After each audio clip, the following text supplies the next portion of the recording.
There is a special kind of fatigue, the kind that accumulates over years, layer by layer, like rust on rebar unnoticed, until one day you realize that the metal no longer holds the load. Chan Minso knew this fatigue like an old acquaintance.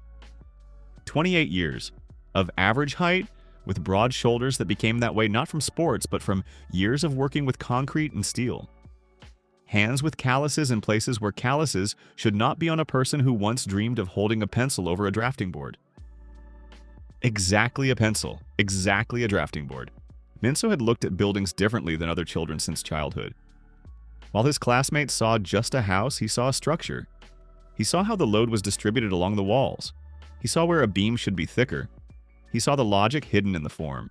He wanted to become an architect. It did not work out. Not because there was no talent, because there was no money. His father died early, his mother was alone, his younger sister was on the threshold of school. Architecture university meant 5 years and a price the family could not afford. He worked for 3 months after school, saved a little, enrolled in correspondence studies. He lasted a year and a half. Then his mother fell ill. He took back his documents and went to a construction site, first as a laborer, then he learned to pour foundations. Then to read drawings that no one gave him to read, he simply peeked over the foreman's shoulder. Then they began taking him for the installation of metal structures, because he not only did what he was told, but also saw mistakes before they became problems. He was valued. But no one asked his name, he was just that guy with the sharp eye. 8 years on construction sites in different cities. 8 years of getting up at 5 in the morning, concrete dust in his lungs, and evenings when he was too tired even to read.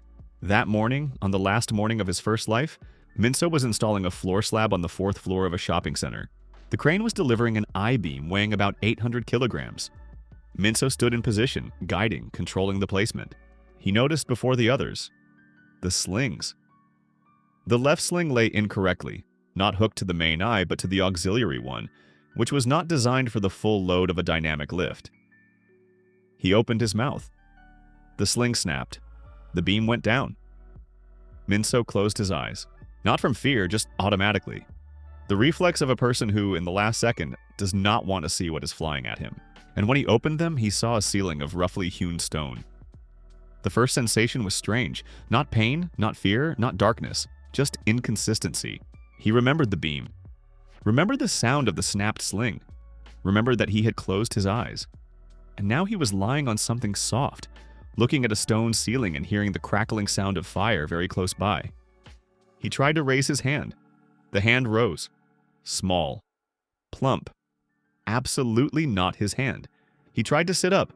The body did not obey. It was too small, too weak, with the foolish coordination of a creature that had not yet learned how its own muscles worked. He lay there and looked at the ceiling and thought, for a long time. With that methodicalness that was the basis of his character, not to panic immediately, first gather information. The information was as follows. He was alive, or what remained of him existed. He was small, very small, judging by the fact that the bed seemed enormous. The bed was wooden, roughly made, but with carving on the side post. Not poor work, just old technique. The walls were stone with torches and iron holders. This was not a hospital. This was not his world. Somewhere outside his field of vision, a female voice was quietly humming something in an unfamiliar language.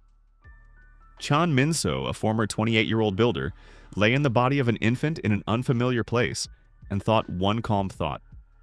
Well, damn. The world he had ended up in was called Eldor.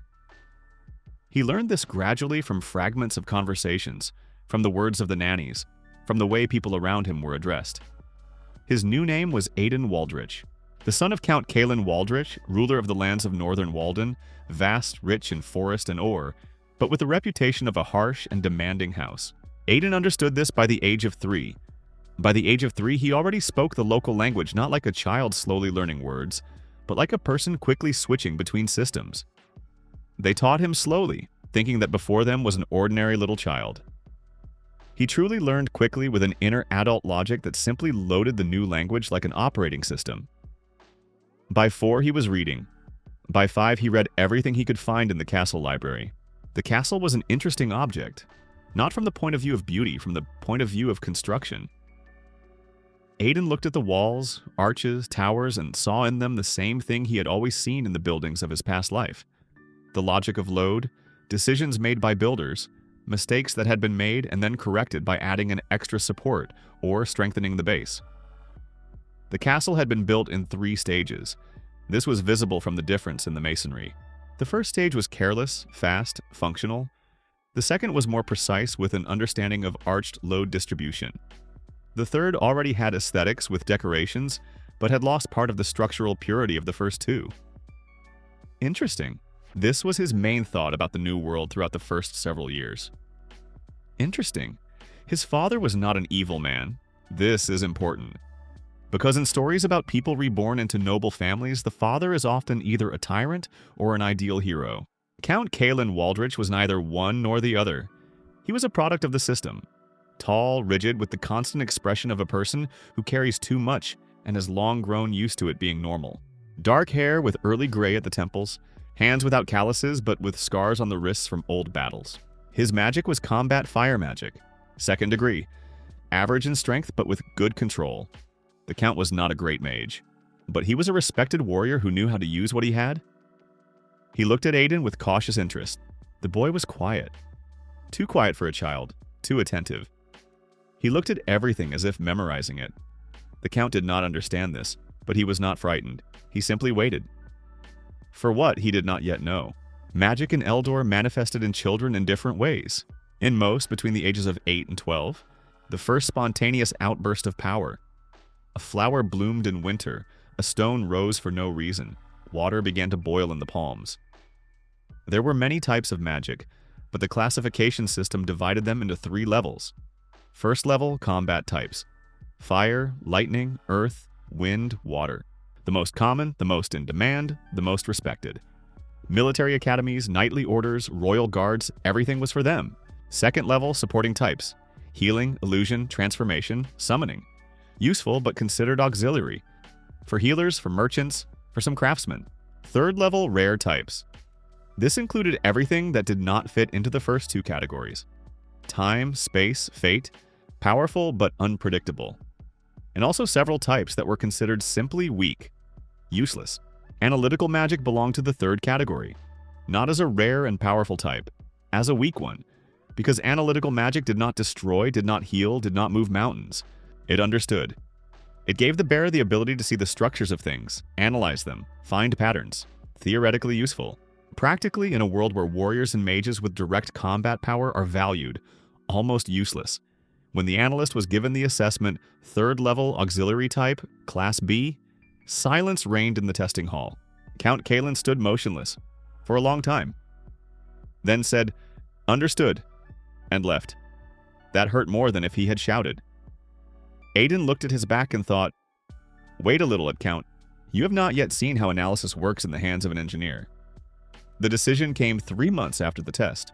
The Count summoned Aiden to his office, not for a cruel conversation, not for exile. Just an administrative decision made with the same cold logic with which property is managed. 2 days' journey to the northeast there is a village, Ashwin. It used to be ours, bringing 1/3 of the county's forest income. 20 years ago it was devastated by a raid of the mountain clans. The people left. Now there are several families there who have returned, and nothing more. The Count looked at the map.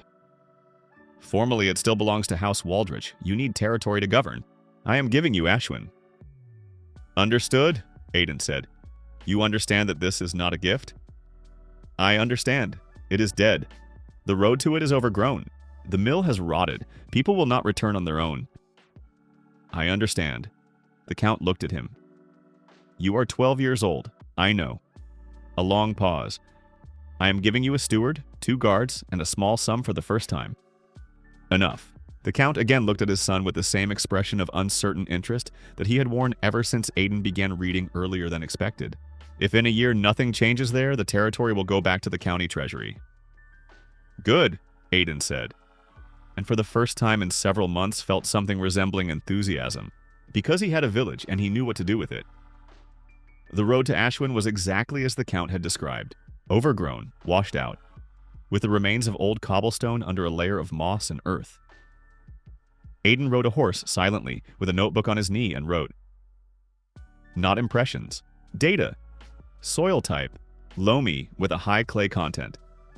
This is important for foundations and road surfacing. Terrain, a slight slope from south to north with a natural depression at the eastern edge. There, most likely, the groundwater is close. Forest, mixed, with a predominance of conifers. There is building material. Hardwood for tools must be found. River, small but with a good current. Hydropower, in this world, a mill. The village appeared from around the bend unexpectedly. Aiden stopped the horse and looked. Several houses, more precisely what remained of them. Walls of unhewn stone, laid without mortar or on poor mortar, which had crumbled over 20 years. The roofs had partially collapsed. One wall had fallen completely, leaving the other three standing in absurd incompleteness. The former square with the remains of a well, the wooden frame had rotted, only the stone ring remained. The mill by the river, the wheel lay on its side in the water, the axle had rusted through. Several abandoned vegetable gardens overgrown, but with the visible structure of beds under the weeds. 7 houses with smoke from the chimneys. 7. Out of the supposedly 40 or 50 that had been here before the raid. A man came out of one house. Large, bearded, with a peasant's hands, and the wary gaze of a person used to the fact that people from the castle came either for taxes or with bad news. "Who are you?" he asked. The steward behind Aiden started to speak, but Aiden beat him to it. "Aiden Waldrich, the new ruler of Ashwin." The man looked at the 12-year-old boy on the horse. "For a long time." "You? Ruler?" "Yes, what is your name?" Boren Kal." "I am, sort of the elder here, by default." "Good, Boren. Gather everyone who lives here. I need to speak with everyone at once." There were 23 of them. 7 families, mostly elderly people, several young couples, 3 children. People who had returned to Ashwin not because it was good here, but because this was their land and there was nowhere else to go. They looked at Aiden with that mixed expression he had already learned to read. Skepticism, cautious hope, and readiness to be disappointed again. Aiden stood before them, 12 years old, short, in good clothes that looked strange and alien here. "Count Waldrich sent me as the ruler of this village," he began. "I understand that this looks strange. I understand that you do not know what to expect, so I will say directly what I intend to do." He looked at Boren. "Ashwin will be rebuilt, not as it was, better, with normal houses, a normal road, a working mill, and a system that will allow you to live, not survive." One of the men, elderly with a limp, snorted. "Pretty words." "Young lord." "I understand why you do not believe," Aiden replied evenly. "Trust is earned by deeds, so we will begin with a deed." He turned to Boren. "I need a list of what the village currently has. Tools, supplies, livestock. And a list of what is needed first." "Why a list?" asked Boren. "You can already see that there is nothing here, I see. But I need precise data so that the plan is precise." Boren looked at him. "Do you know how to make plans?"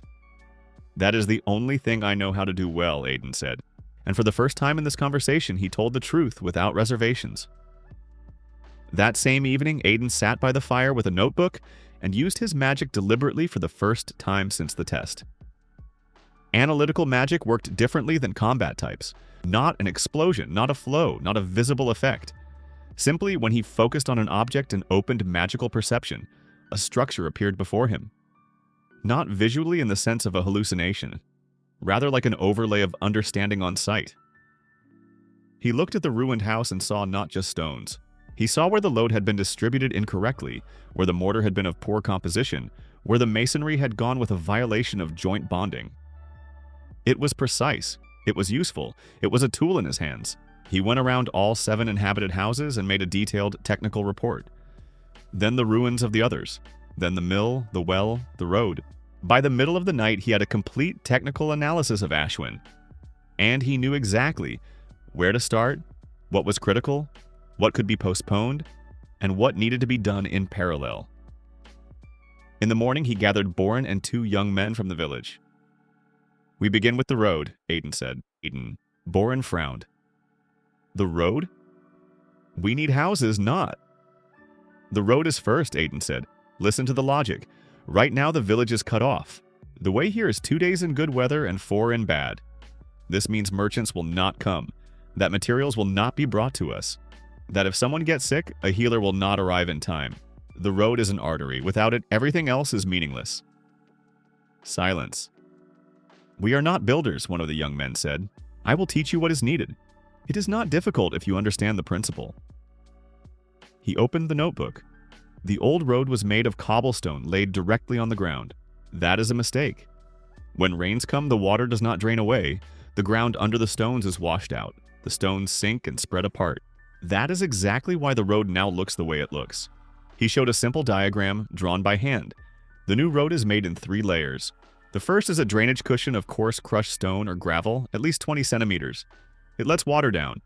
The second is finer crushed stone, compacted. It holds the shape. The third is the finishing surface of flat stone with a slight cross slope, like this so that rainwater goes to the sides and does not accumulate on the surface. Boren looked at the diagram. How do you know this? This is my magic, Aiden said simply. It was not entirely true. He knew most of it from his past life. But from the point of view of explanation, it was accurate enough.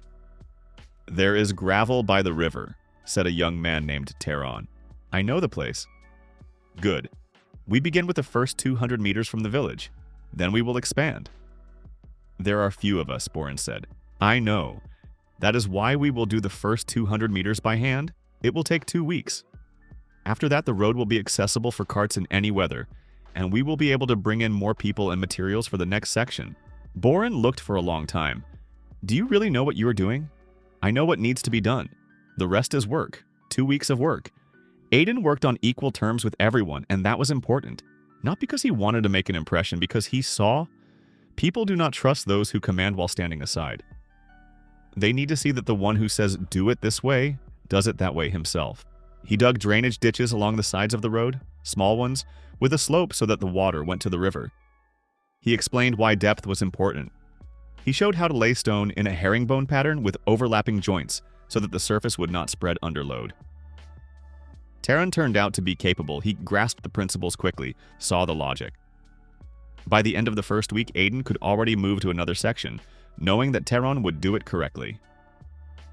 On the 12th day, the first 200 meters of road were ready. Boren walked along it slowly, looked under his feet, then at Aiden. This is a good work. This is the beginning, he replied. In parallel with the road, Aiden took up the well. The old stone lining had survived, that was good. But inside over 20 years, everything that could possibly accumulate had accumulated. Leaves, branches, small animals that had fallen in and had not gotten out. The water from it could not be drunk. We clean it completely, Aiden said. Then we look at the condition of the walls. Cleaning took 3 days. When the walls were visible, Aiden used magic. Analytical perception on the stone walls of the well gave him a clear picture. The lower third was in order, old stone, dense masonry, almost no leaks. The middle third had several places where the mortar had crumbled and water from the soil could enter, not through the proper aquifer layer, but through cracks. This was dangerous. It could bring contamination from the surface. He explained to Boren. We will not touch the lower third, it holds. We will relay the middle with normal mortar, with careful filling of the joints. The upper and above ground part we will make new, with a wooden canopy, with a windlass, and with a lid. Why a lid? So that everything in a row does not fall into the water. For 20 years the well stood without a lid. Here is the result. Boren nodded. Understood. Aiden made the mortar for the well himself. In this world there was lime, which was burned for whitewashing. There was sand. He knew the proportions from his past life. 1 part lime, 3 parts sand, water to the right consistency. For the underwater part, he added a little ash. In his past life, this was called a hydraulic additive. Here, it simply worked. A week later, the well was ready. One of the elderly women, Grandmother Marin, who had lived in Ashwin longer than anyone else and remembered the village before the raid, was the first to draw water. She drank. She was silent for a long time. Clean, she said, and looked at Aiden the way people look at someone they are beginning to take seriously. A month after arriving, Aiden began the first construction project. Not repairing old houses, a new house, because the old houses taught bad things. They had mistakes embedded in them that would be repeated during repairs. It was better to build correctly once and show the principle. He chose the place himself, not arbitrarily. His magic gave him a picture of the soil under the village. There, where the ground was hard and uniform, without underground cavities, without zones with high groundwater, there he put the point. Here, he said. Why here? Taron asked. The old houses stood over there. The soil there is bad for a foundation. In 10 years, any house in that place will begin to settle unevenly, the walls will crack. And you see this? Yes. Taran looked at the ground under his feet, then at Aiden, then here. Aiden explained the foundation in detail because this was the main lesson. The foundation is the most important thing. If it is done badly, everything else does not matter. We need to trench half a meter deeper than the freezing layer, otherwise in winter the ground will heave and the foundation will rise. The width is slightly wider than the wall, like this. We lay a layer of large stone on the bottom, then we pour mortar. In layers, not all at once, because the mortar must set gradually. Why not all at once? Because when setting, the mortar slightly decreases in volume. If you pour it all at once, cracks will form in the lower layers. In layers, each layer sets separately, the load is distributed evenly. Taran nodded and wrote he had started his own notebook, copying Aiden's habit. That was a good sign. Aiden designed the walls of the house with double logic. The outer wall was made of stone, 50 centimeters thick. Not because it was customary, but because this was the correct thickness for thermal resistance in this climate. Winters here were long. Between the stones was a layer of mortar with chopped straw. This was his invention for this world. In his past life, he knew about fiber reinforcement of concrete. Here, straw gave a similar effect. The mortar did not crack during shrinkage. It held tensile load better. The roof was gable with a 45-degree slope. Not 30 because here there was wet snow which lay on a 30-degree slope. 45 shed it by itself. A rafter system with a ridge beam and paired rafters connected by tie beams. The tie beams do not allow the roof to spread apart under snow load and push the walls outward, a classic mistake of simple rafter systems without tie beams. Construction took 3 weeks. Not because it was long, because there were few people and Aiden deliberately did not hurry. Every stage, a pause, an explanation, questions. He wanted not just to build one house. He wanted Boren, Taran, and the others to understand why exactly this way. When the house was ready, the village gathered to look. Grandmother Marin walked around it, touched the wall. Smooth, she said. Yes, our houses were not built like this. I know, but this is better. She looked at him. Where did you come from, young lord? Aiden thought for a second. From another place, he said. Long ago. The mill was the next major project, and the most difficult of what they had done so far. Aiden spent 3 days by the river studying the current. Not just looking, measuring. The speed of the water with the help of a float and time. The width of the riverbed. The difference in level on the section above and below the supposed mill point. His magic gave him a picture of the river bottom, stone, clay, sand, where it was hard, where it was soft. The place for the mill is here, he said, pointing to a spot upstream from the old wheel. Here the bottom is hard, rock under a small layer of soil. This is the best point for support. But the old mill stood there, Boren said. The old mill stood on a bad foundation. That is why the flood washed it away. Boren did not argue. Aiden decided to make the mill wheel different. The old one was undershot. That is, the water hit the lower part of the wheel and pushed it. This is the simplest type. Easy to make, but extremely inefficient. Efficiency of about 20 to 25%. He wanted an overshot wheel. This is when water is supplied from above into special buckets on the wheel, and pushes it not by the pressure of the flow, but by the weight of the water in the buckets. Efficiency 60 to 70%, 3 times more efficient. But for this, a wooden trough, a chute trough, was needed, which directs water from a height to the upper part of the wheel. This required the construction of a small dam and a water diversion channel. This is difficult, said the steward Darren, the only adult from the castle who was with Aiden. We do not have master carpenters, we have Taran who knows how to work wood. We have me. We need time and the right forest. This will take a month. 6 weeks, Aiden corrected. But the mill we build will grind 3 times more than the old one, and it will stand 3 times longer. Darren looked at him. Are you sure of these calculations? I see them, Aiden answered. And that was true. His magic allowed him to literally see the structure in space before him, check loads, find weak points before construction began. This was his main tool, not instead of physical labor in addition to it. First, a small dam, not high, only 1.20 meters, but competently placed, with a spillway opening with a gate, which made it possible to regulate the water level. The foundation, stone on mortar, the body, rubble masonry with facing. On the crest, a wooden beam that does not allow water to overflow uncontrollably. Aiden explained every decision. The gate is needed for 3 reasons.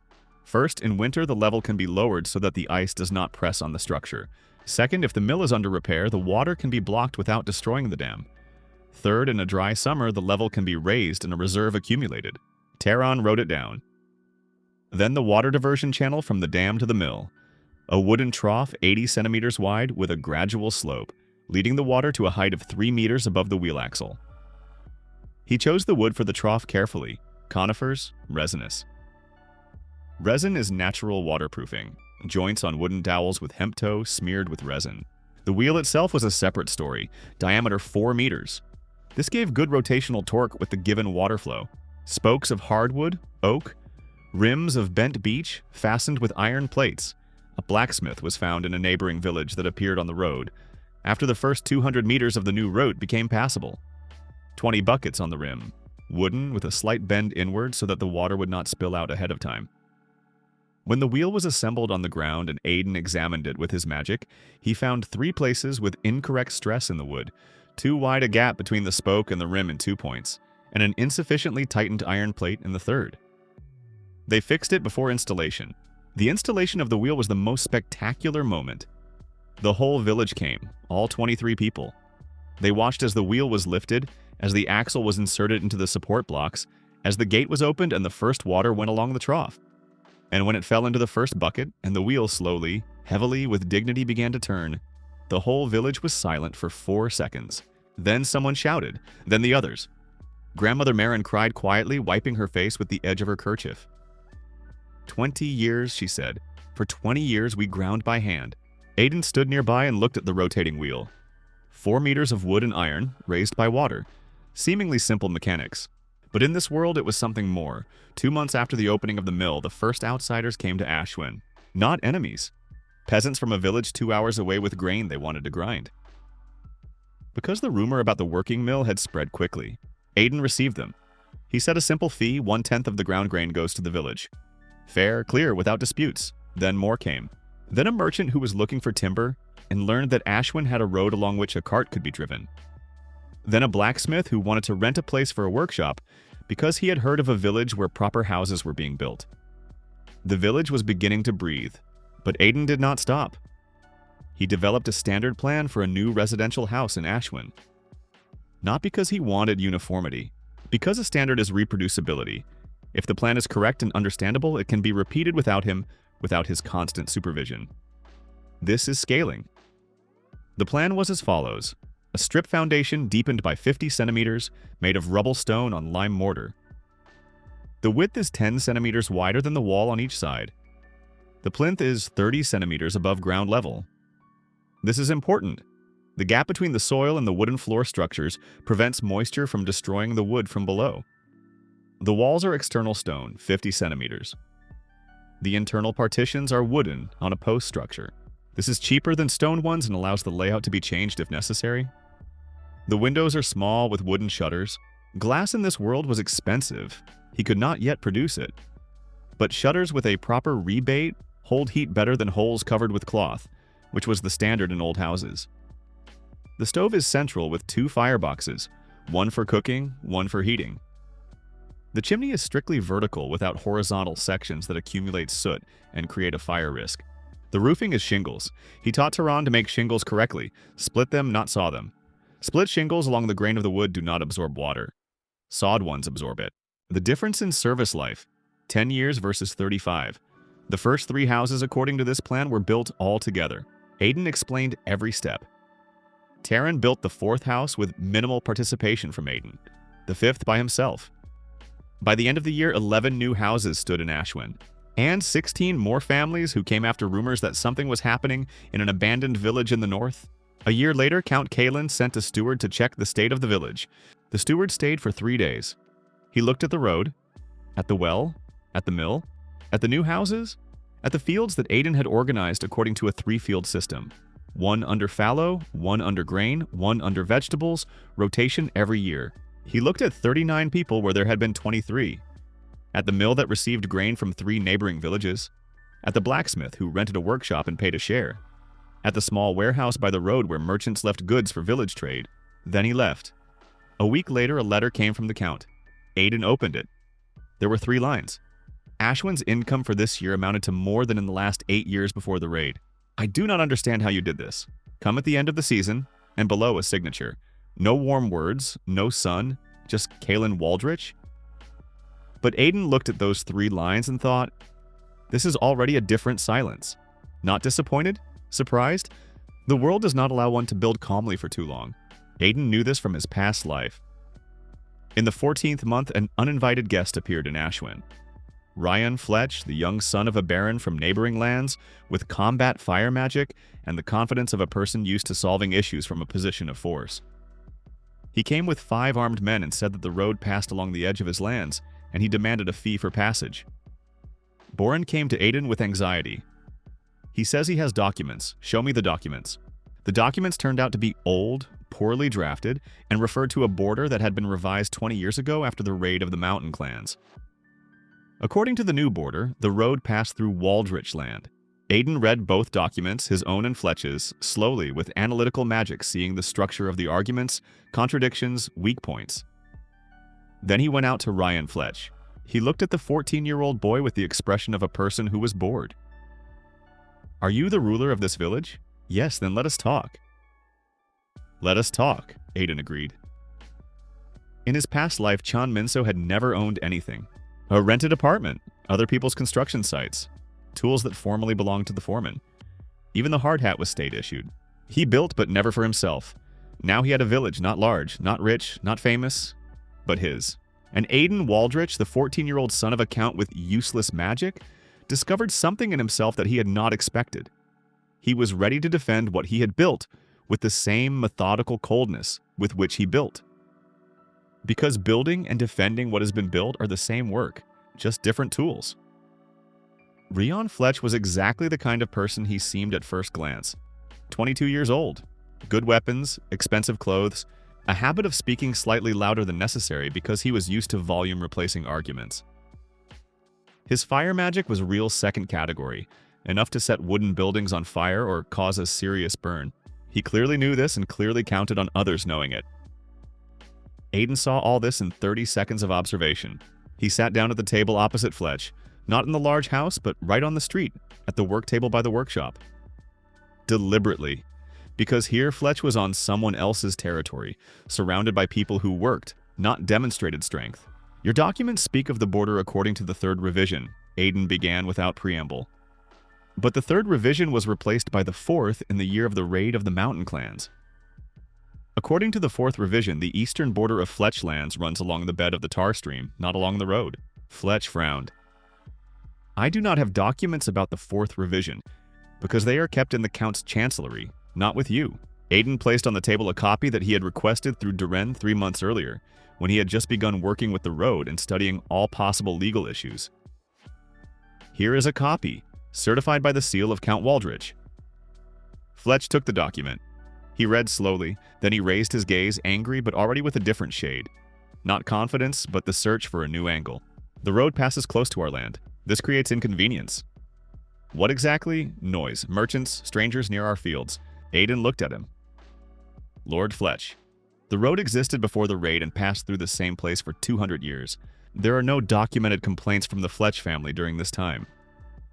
200 years ago, the situation was different. The situation was worse, Aiden said. Back then, military convoys passed along this road during border conflicts. Now merchants with grain and timber do. That is significantly quieter. Fletch was silent for a while, then he changed his tone, becoming softer, almost friendly. Listen, you are young, smart, apparently. I do not want conflict. Just a small fee for neighborliness. Symbolic. Aiden looked at him. No. What? No. Legally, the road is on Waldrich land. No fee for passage over one's own land exists. If you have another legal basis, I am ready to consider it. Fletch stood up, and his tone changed again, returning to the original one. Hard. Boy, do you understand who you are talking to? Yes, Aiden answered calmly. To the son of Baron Fletch, a vassal of the royal crown just like the Waldrich family. Any conflict between vassals is considered by royal arbitration. Are you ready for arbitration? A long pause. Fletch looked at him already without friendliness and without pressure, with that new expression that Aiden had already learned to read. This child is not what he seems. I will return, Fletch said at last. Guests are always welcome, Aiden replied. Fletch left. Boren came up from behind when the hooves had faded beyond the bend. He will return with another pretext. I know, Aiden said. That is why we need a defensive wall, not a castle wall, not a military fort. But something in between, functional, properly designed. Aiden walked around the perimeter of the village for 3 days, studying the terrain. His magic drew him a map, not abstract, but three-dimensional in perception. Where a hill gave natural protection, where a lowland was a vulnerable place, where the flow of the river itself worked as an obstacle. Then he sat down with his notebook and drew a plan. He called it rational defense. The principle was simple, not to try to defend everything evenly that is expensive and inefficient. Instead, determine the directions of greatest threat and fortify precisely them, using the natural terrain as the basis. From the north, the river, a sufficient obstacle for a mounted detachment. There is one bridge, it is controlled. From the east, a hill. An attacking detachment is forced to climb uphill, which reduces speed and opens it to observers. A small watch post is enough. From the west, dense forest. Cavalry will not pass through it. Infantry will slow down. But signal posts are needed here. Notches on trees, simple rope alarms. From the south, the main road. Here, real protection is needed. He designed the southern gate with flanking towers, 2 small towers on the sides of the gate, pushed forward relative to the line of the wall. A classic solution that he knew from the fortification history of his past life. Towers allow archers to fire along the wall and not only perpendicularly, covering dead zones at the foot of the gate. The wall around the southern perimeter is not high, 2.5 meters, but with a proper foundation, with loopholes and with an inner wooden platform for archers. Boren looked at the drawing for a long time. This is a serious structure. This is a rational structure, Aiden corrected. It is not huge, but it closes real vulnerabilities. We do not have that much stone. We do. Aiden pointed at the map. 3 kilometers to the northeast, there is an old quarry. It was used before the raid for construction. Judging by the descriptions in the old records, there is a limestone layer there. Limestone is a good building stone. Soft to work, hardens over time in the air. We need labor. We now have 39 people. If we distribute the work into groups, stone extraction, delivery, masonry, this is realistic in 2 months. 2 months is a long time. Fletch will not come with a military detachment sooner. He needs a pretext. Right now he does not have one. He will look for another. Boren looked at him. You are already thinking like a commander. I am thinking like a builder, Aiden answered. It is the same thing. The quarry was exactly where the magic showed. Old, overgrown with bushes along the edges, with the remains of wooden towers for lifting blocks. Rotted, but readable enough to understand the principle. Aiden examined the limestone layer. Analytical perception gave him a picture of the fracturing of the rock, where natural cracks ran, along which the stone would split easily, and where there was a monolithic mass that would require more effort. He showed Tehran and 2 more men. Look, here, do you see how the horizontal crack runs? Along it, the stone itself wants to split. If you insert a wedge here at this point and strike correctly, the block will come away cleanly. How do you know where the crack is? Asked a young guy named Kel. I see it, Aiden said simply. Is that your magic? Yes. Kel looked at him differently. Not with disdain, like some in the village at first. Weak magic, an analyst. But with something like respect. Because in the quarry, weak magic meant the difference between 2 hours of work and 2 days. Stone extraction went quickly. Aiden standardized the size of the blocks. This was his second principle of construction. Standardization speeds everything up. There is no need to fit each stone individually if all blocks are the same size. Laying becomes predictable. Training new masons is faster. Block size, 25 centimeters high, 50 long, 25 wide. Convenient for one person to lift, convenient to lay. Creates proper joint bonding when laying a wall. Each block was marked with a simple notch on the end. This made it possible to sort blocks with defects, an uneven chip, a crack, and not use them in load-bearing structures. A detail that most builders in this world ignored. The construction of the southern wall lasted not 2 months, but 7 weeks. Because by the middle of the work, 8 more people came to Ashwin, a family of masons from a ruined village to the west, who were looking for a place. Aiden accepted them immediately. because masons were exactly what was needed and exactly now. The head of the family, an elderly man named Hort, looked at the started masonry, corrected something in the bonding of the third row, and asked, "Who designed it?" "I did," Aiden said. Hort looked at him, then at the wall, then at him again. "How old are you?" 14. "And you?" He pointed at the drawing with the towers and loopholes. "This is my magic," Aiden said. "I see structures." Hort was silent for a long time. "Good magic," he finally said. "I know." "You have the wrong angle of the loopholes," the mason added, pointing to the drawing. "This angle gives a blind zone below. Better like this." Aiden looked. Hort was right. "We correct it," Aiden said immediately, without defending his decision. Hort looked at him again. "You accept corrections. If they're correct, yes." "Most noble lords do not accept corrections from masons. Most noble lords did not build walls themselves," Aiden answered. From that moment, Hort and his family truly became part of Ashwin. The masonry of the wall under Hort's guidance went much faster and better. Aiden was responsible for design and structural control. Hort for direct execution and teaching the others proper technique. This was the first real specialization in Ashwin. Not one person who does everything, but a team where everyone does what they are best at. The towers rose first. They were built quickly because they provided an observation point. On each tower there was a wooden platform with a railing, with a place for an archer and for a signal bell. They cast the bell themselves, small from bronze that a metal trader found. Aiden explained the casting mold. Clay in 2 halves, with a sprue channel on top. The blacksmith managed on the first attempt. When the wall was ready, Aiden stood on the tower and looked at the village from above. 39 people had become 57. 11 new houses, a working mill, a normal road, a southern wall with gates and towers, a quarry giving building stone, in 14 months.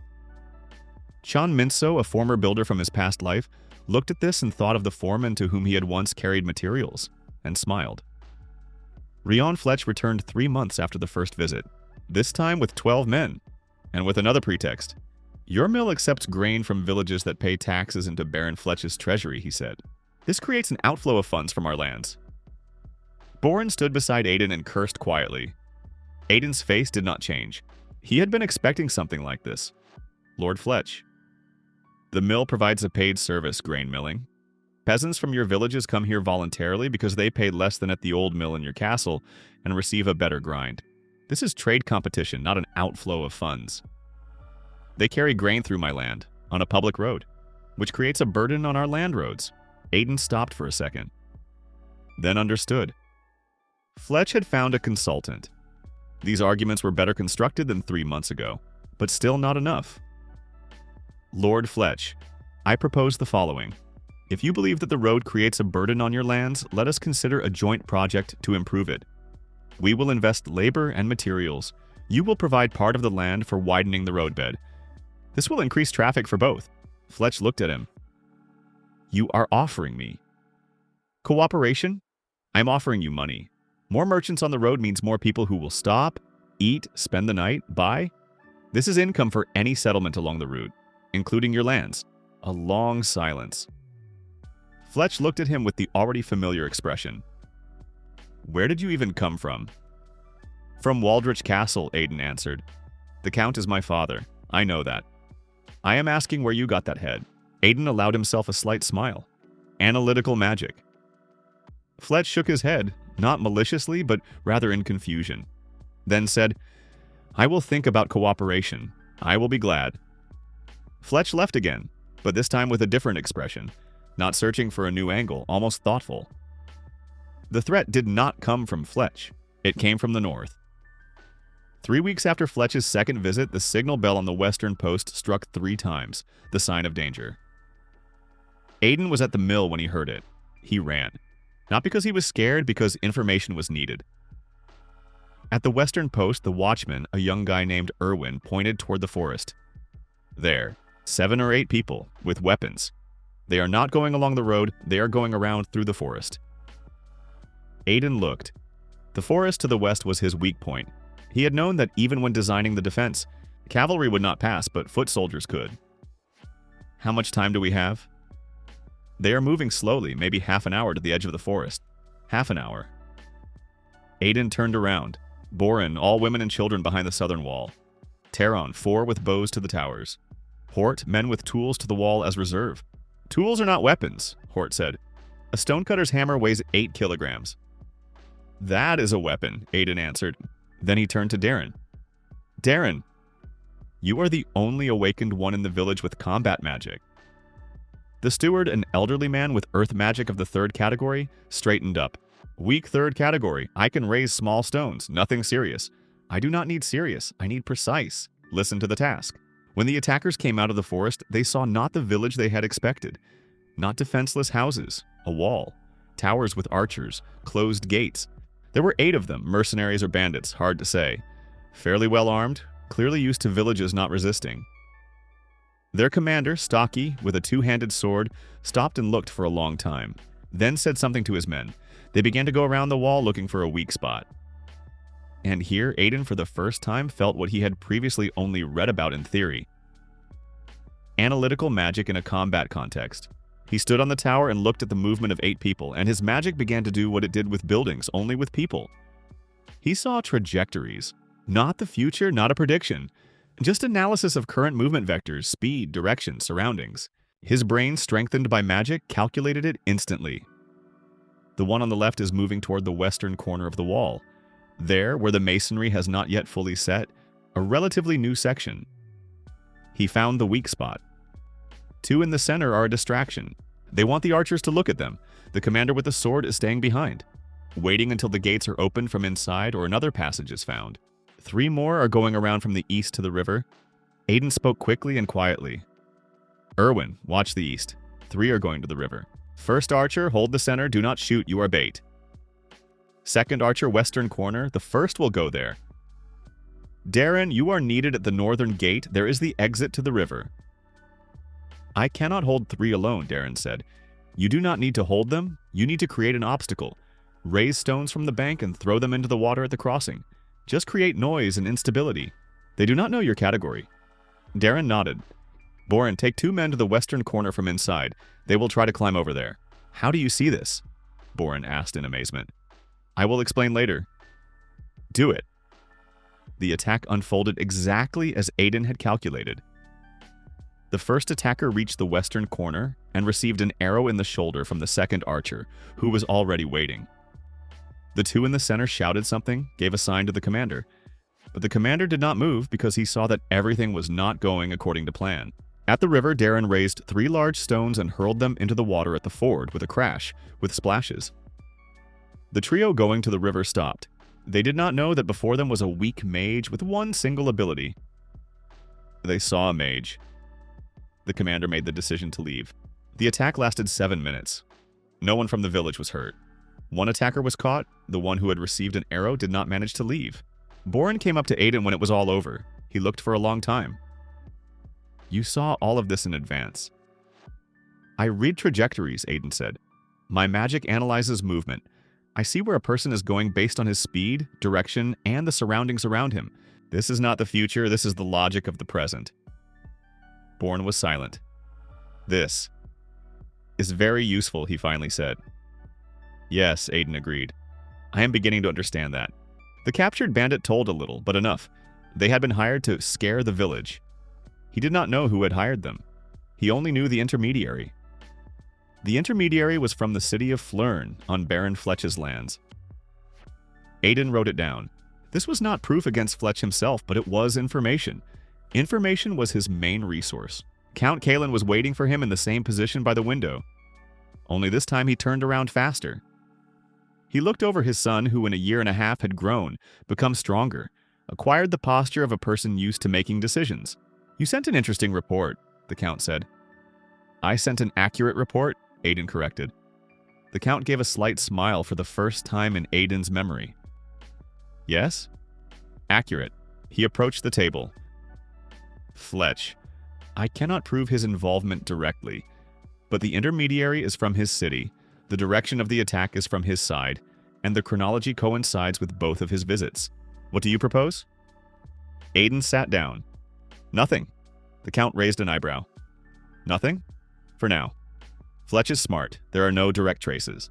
If I make an accusation now without evidence, he denies it, I look paranoid, and relations become openly hostile. That is bad for trade and for the village. Then what? I offered him cooperation on the road. He is thinking. If he accepts, it means he understood that the village is more profitable as a partner than as a victim. If he does not accept, it means he will try again. But by then I will have more people, a better wall, and more evidence. The Count looked at him for a long time. You reason like a politician, not like a 14-year-old boy. I reason like an analyst, Aiden answered. Those are different things. What is the difference? A politician thinks about the next move. An analyst thinks about the structure of the entire game. The Count again gave a slight smile. Good.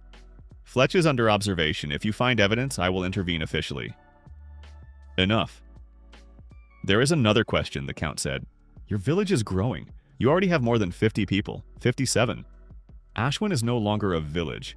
According to the classification of lands, when a settlement exceeds 100 people and has a permanent trade turnover, it receives the status of a small town, with its own tax regime and rights.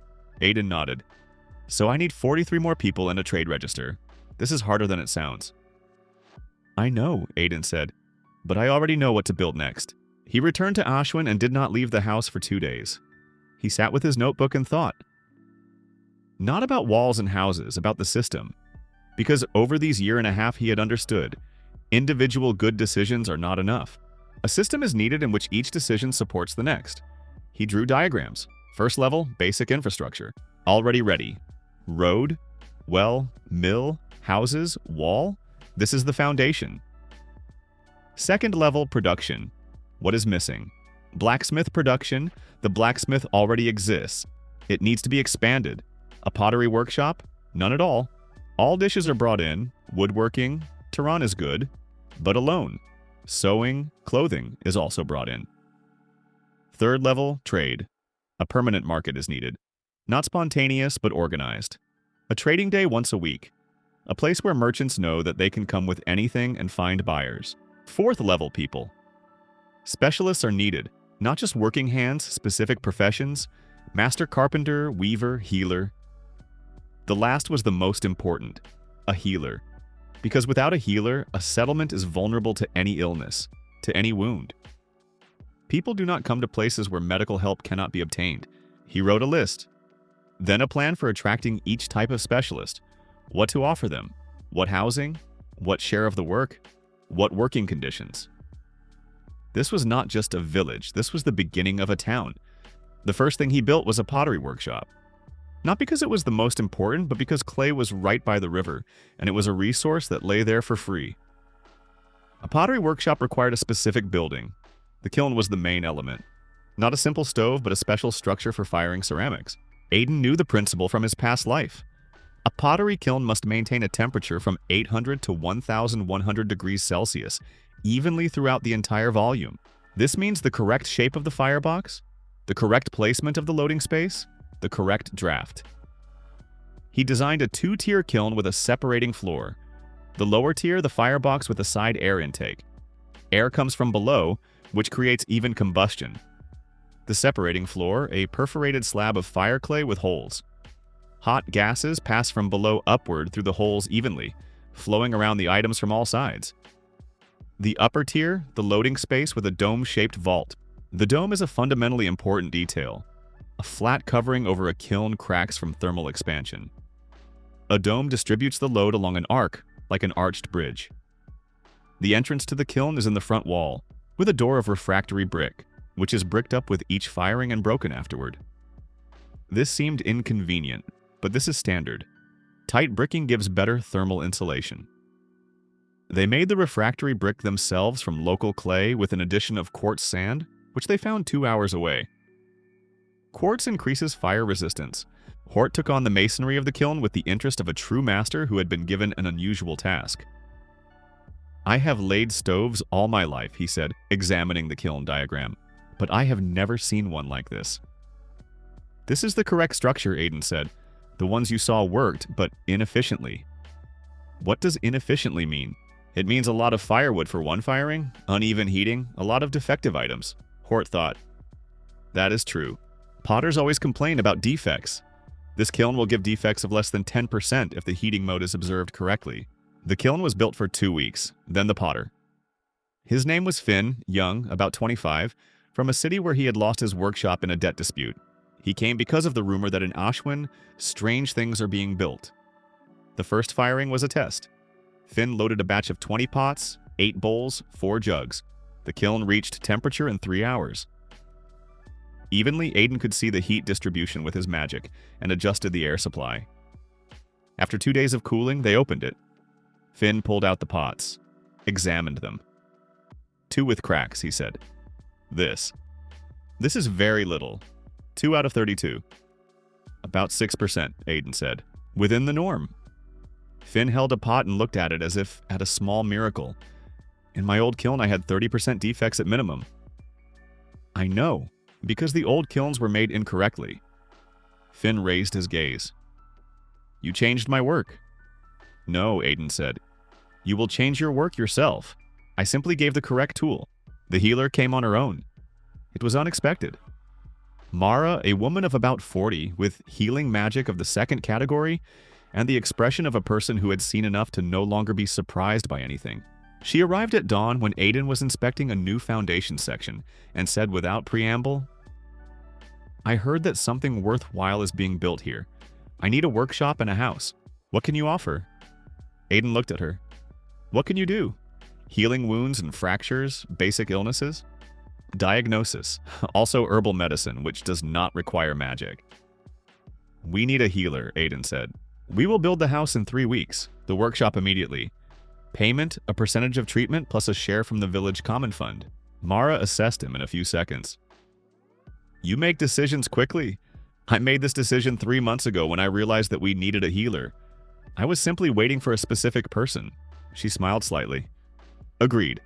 Aiden designed Mara's workshop especially carefully. A healer's workshop requires good lighting, working with wounds requires seeing details. Large windows on the southern side. He finally obtained glass, small plates, expensive but justified for the infirmary. A clean floor, not earthen, not wooden. Stone with smooth facing. This is hygiene. Aiden knew from his past life how important hygiene is in medical rooms. In this world, they almost did not think about it. Ventilation for drying herbs and for working with hot compounds. He made an exhaust channel in the wall, the principle the same as in the forge. Warm air rises, creates draft, pulls out smells and moisture. A separate entrance so that the sick would not pass through the living part.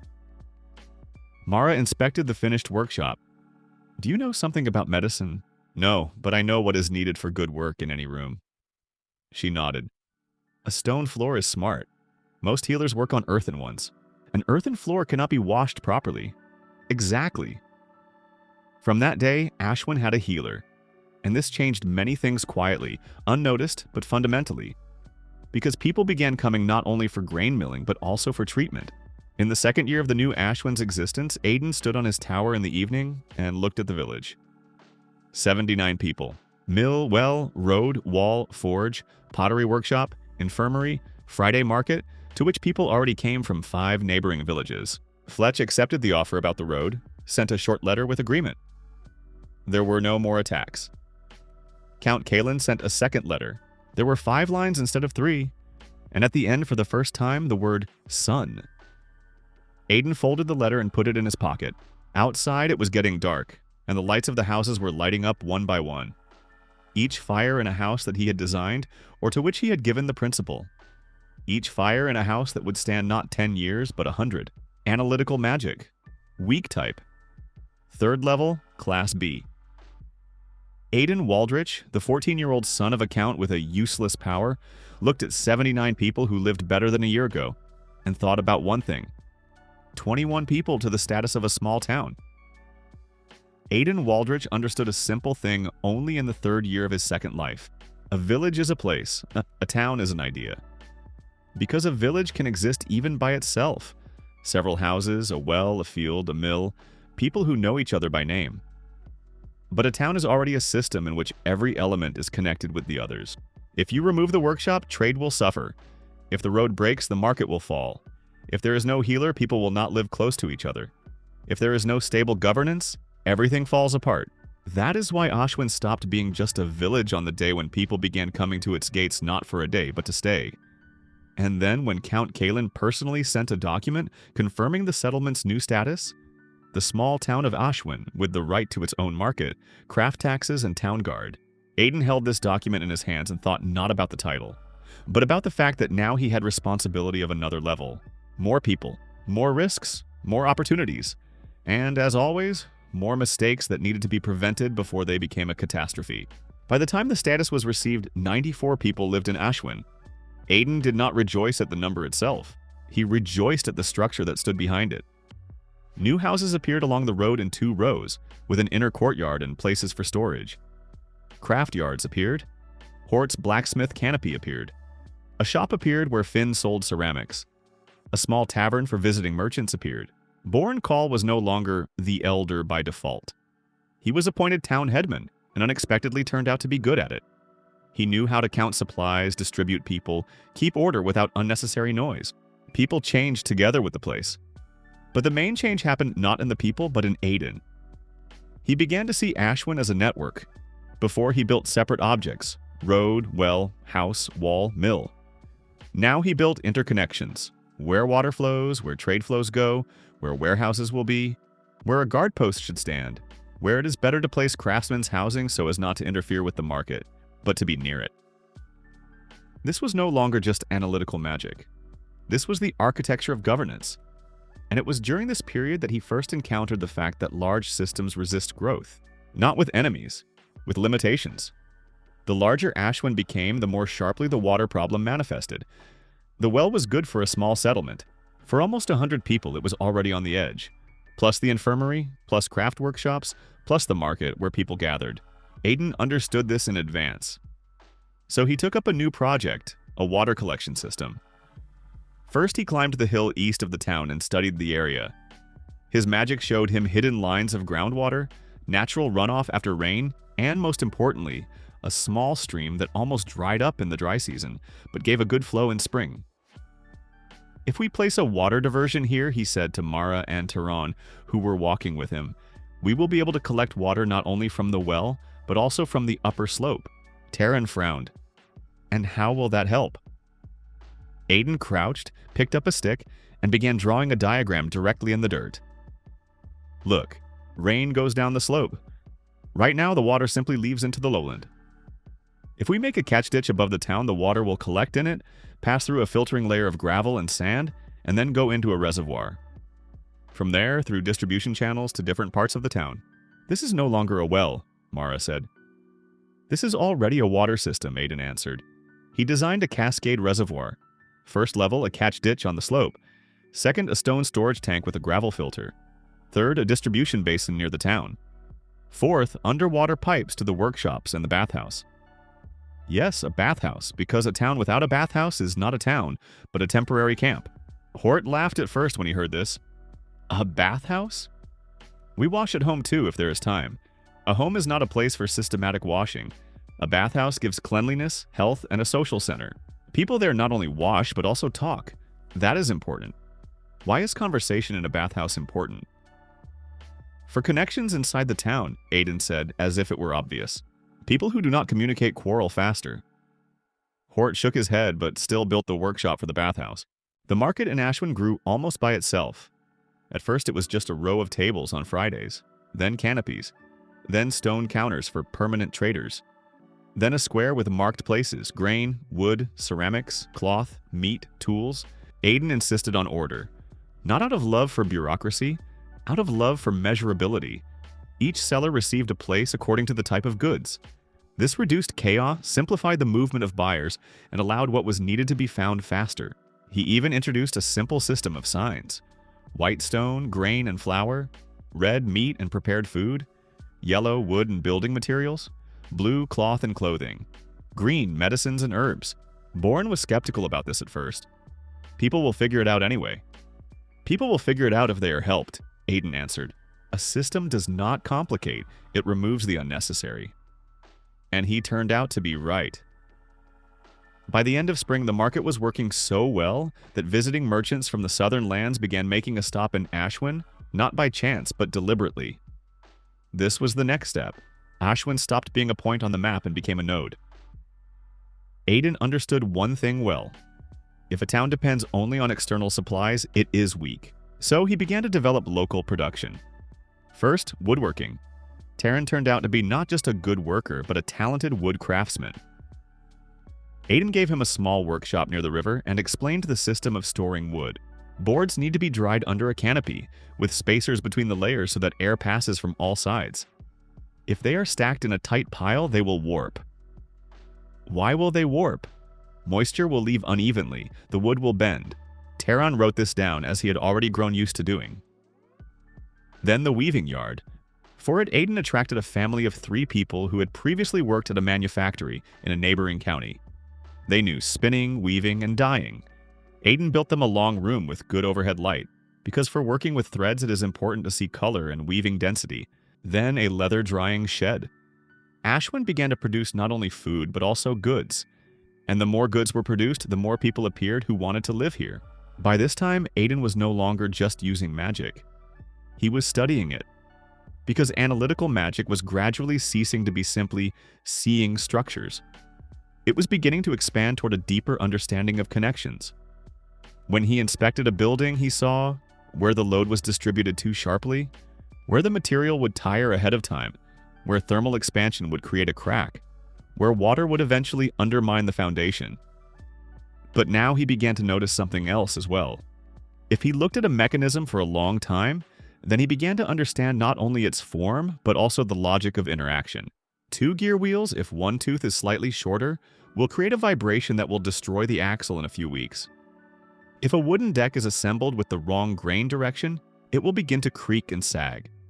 If the density of fabric is uneven, it will tear at the seam even if it looks strong by itself. Magic did not give him knowledge from nowhere. It gave him the ability to see a pattern faster than others managed to formulate it. And this became especially important when the first engineering project that could not be solved only by hands appeared in Ashwin. In autumn, weak but constant winds from the east began in the region. Aiden saw a resource in this. He climbed the hill behind the town and stood there for a long time, feeling the wind on his face. If we have a wind tower, he said to Hort and Taran, who had come after him, we will be able to pump water, dry grain, and turn small mechanisms without spending fuel. Hort raised an eyebrow. The wind turns a machine? Yes. And you are going to build such a tower? Yes. He designed a windmill of a new type. Not for grinding, they already had a water mill. This one was needed for mechanical transmission to drying drums and a water pump. The principle was simple. A high stone supporting base, a rotating cap with the ability to turn toward the wind, 4 wide sails with fabric covering, internal transmission to a vertical shaft, from the shaft to the pump and drying drum. Taran listened with his mouth slightly open. Is this possible? Yes. Did you come up with this yourself? No, Aiden said. I assembled the correct principles into one system. The construction of the tower took almost 2 months. But when it started working, the town received what it had lacked before. The ability to continue production even when the water mill could not cope, or stopped for repairs. Calm lasts exactly until someone sees a threat in your success. This time the threat did not come from Fletch, and not even from neighboring lands. A man came from the county capital, an official named Lars Ember, with 2 scribes and a royal seal. He arrived as if for a census. But Aiden understood almost immediately. This was not a census. This was an inspection. Lars Ember was polite, smooth, too attentive. He asked questions about income, the number of residents, Aiden's personal status, the investments of the Count's house in the development of Ashwin. And all of it was too persistent. Your town is growing faster than expected, Lars said, sitting at the table in the headman's house. This is, of course, commendable, but such rates attract attention. What kind of attention exactly? Aiden asked. Lars smiled. The royal administration is interested in major changes in the regions, especially if they are managed by a young heir of a house. Aiden looked at him. Do you consider my growth suspicious? I consider it unusual. Weak analytical magic, as I was told, should not give such results. There it was. Aiden understood this instantly. Lars had not come for taxes. He had come to check whether someone was rising too quickly with unsuitable magic. Too rapid development in this world always caused suspicion. My magic allows me to analyze structures, logistics, and loads, Aiden said calmly. In a town where there are construction projects, trade, and organization of people, this is useful. Useful, but it does not explain the scale.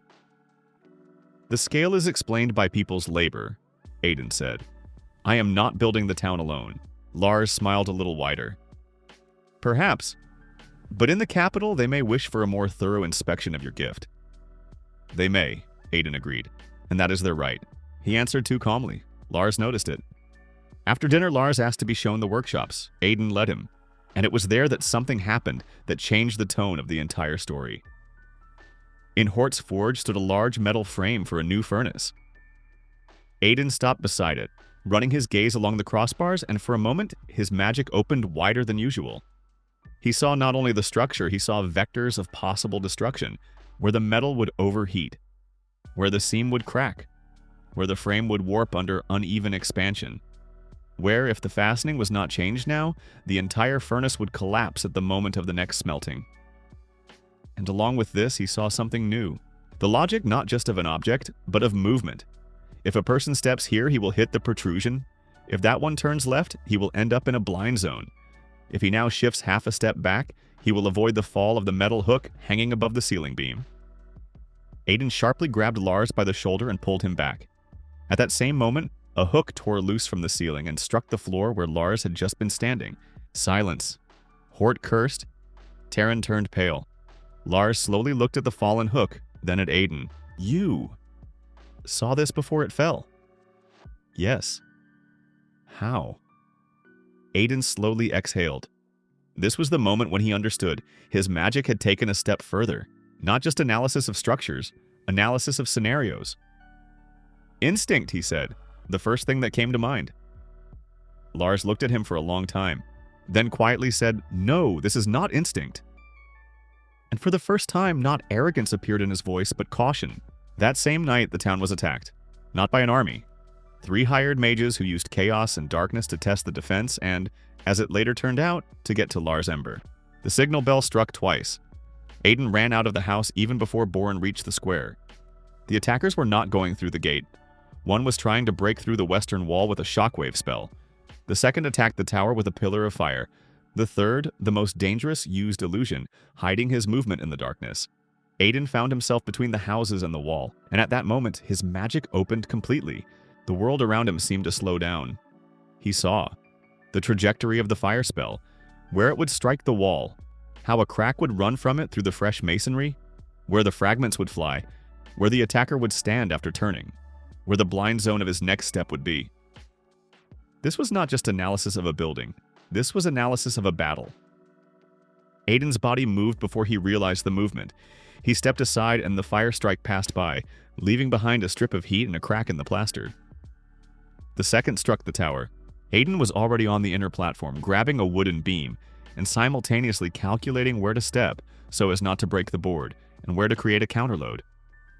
He saw that the archer on the tower was confused, saw how the enemy below was preparing the next impulse, and then he threw a stone. Not at the head, at the ground near the mage's foot. A precise throw. The stone hit the soil at the wrong angle, raising splashes of earth and blocking the enemy's view for a fraction of a second. That fraction was enough. Hort, with a hammer in his hands, struck the wooden ladder that one of the attackers was climbing. The ladder collapsed. Taryn, with a crossbow, which he had learned to use for town needs, shot at the illusionist by the shadow he cast on the roof from the torch. The illusion scattered. Aiden saw the real person, understood the trajectory of his retreat, and at that moment, for the first time in his life, he applied analytical magic as a combat tool without reservations. He did not attack with destruction magic. He created an error.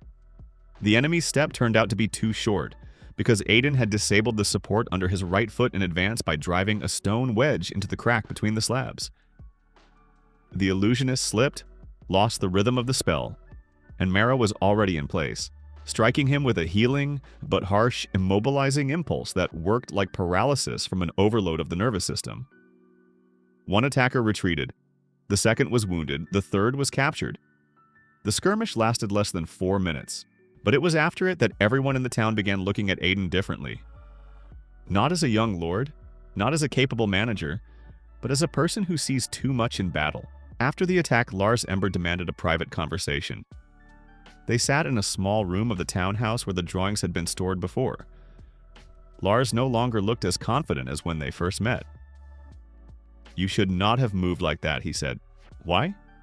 "Because an ordinary analyst does not act like that in battle." Aiden was silent. Lars continued, "I have seen awakened ones. I have seen mages of different types. You do not simply analyze, you anticipate, but not like a prophet, like a person who instantly builds a probabilistic model of what is happening. And this is rare, very rare." Aiden looked at him. "You came to check whether I am dangerous?"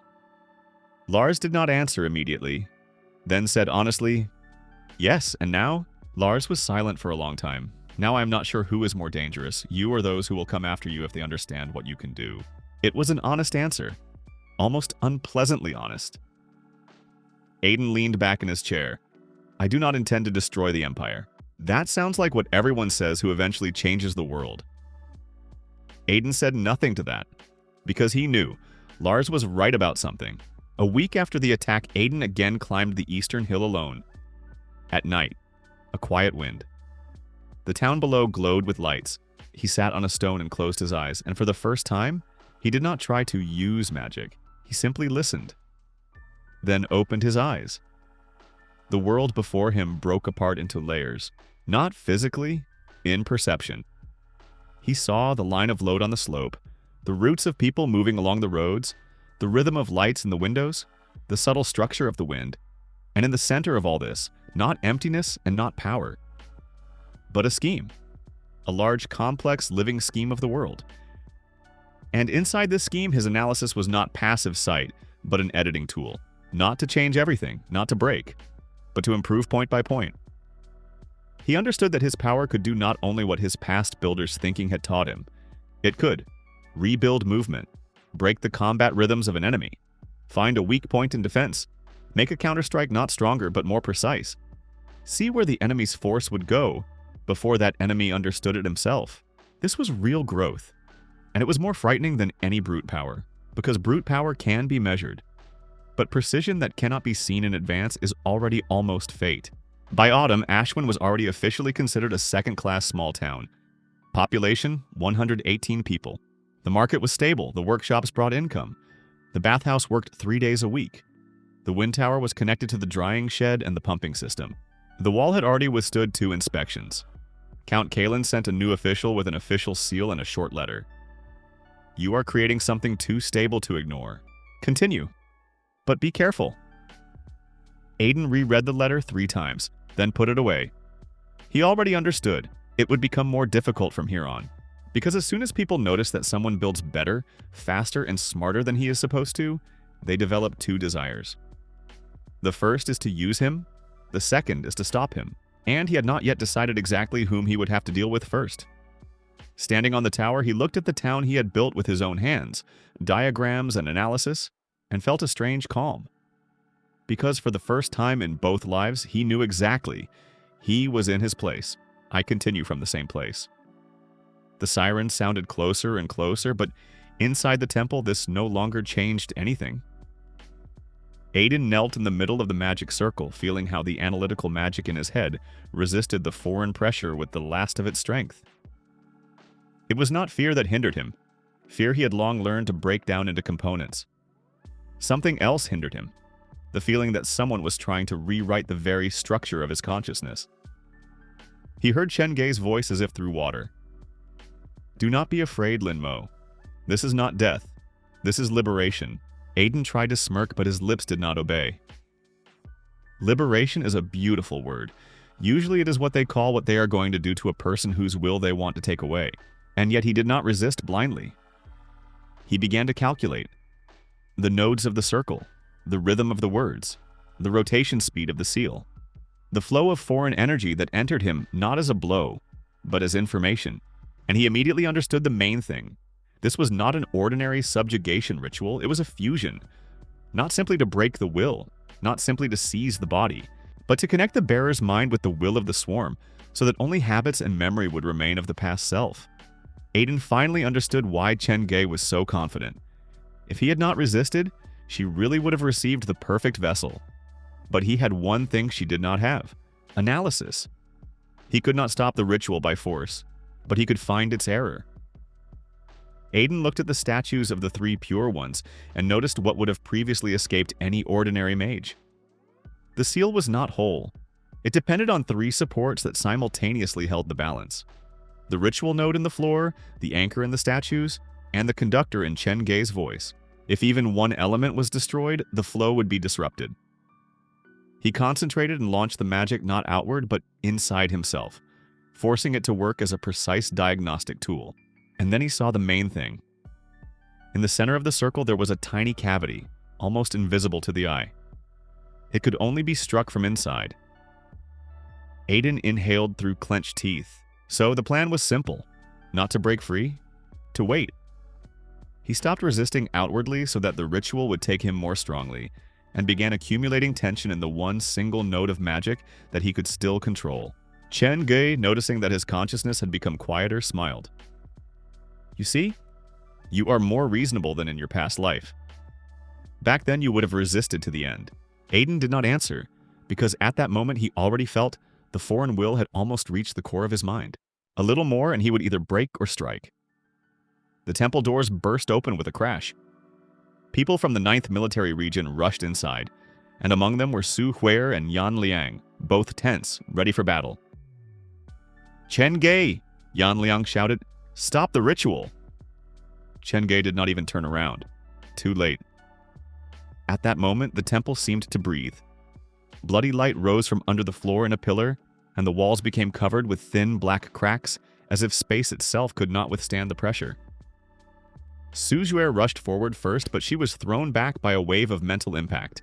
Yan Liang raised his book of life and death, trying to hold the rhythm of the foreign force, but the seal on the floor began to absorb his spell too. Aiden understood.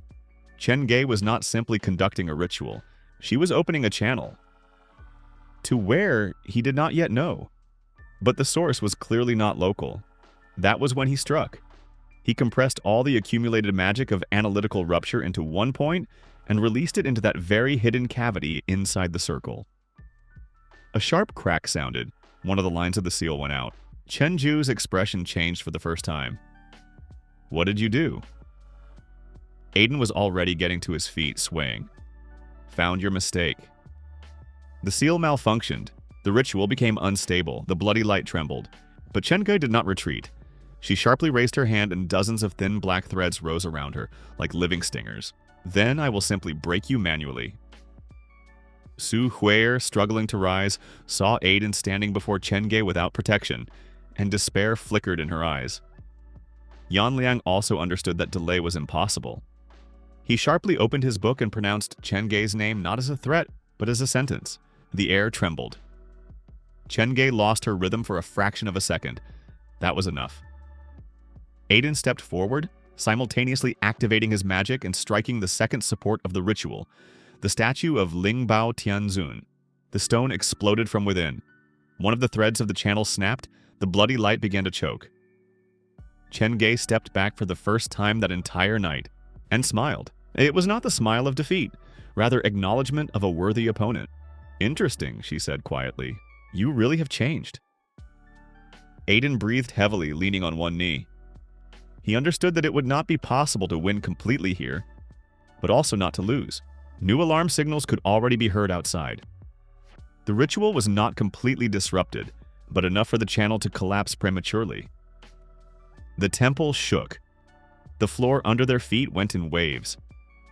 Chen Gei snapped her fingers, and a dark vortex began sucking the remnants of power inward, as if she herself did not want to lose all this resource.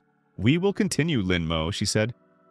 "Very soon," and disappeared together with the bloody light. When it was all over, Aiden simply sat for a long time on the floor of the ruined temple and stared into emptiness. Su Xuer cautiously approached him first. "Are you alive?" He nodded. "For now, yes." Yan Liang, leaning against the wall, looked gloomily at the fragments of the circle. This was not just sabotage. She was preparing something much bigger. Aiden slowly rose.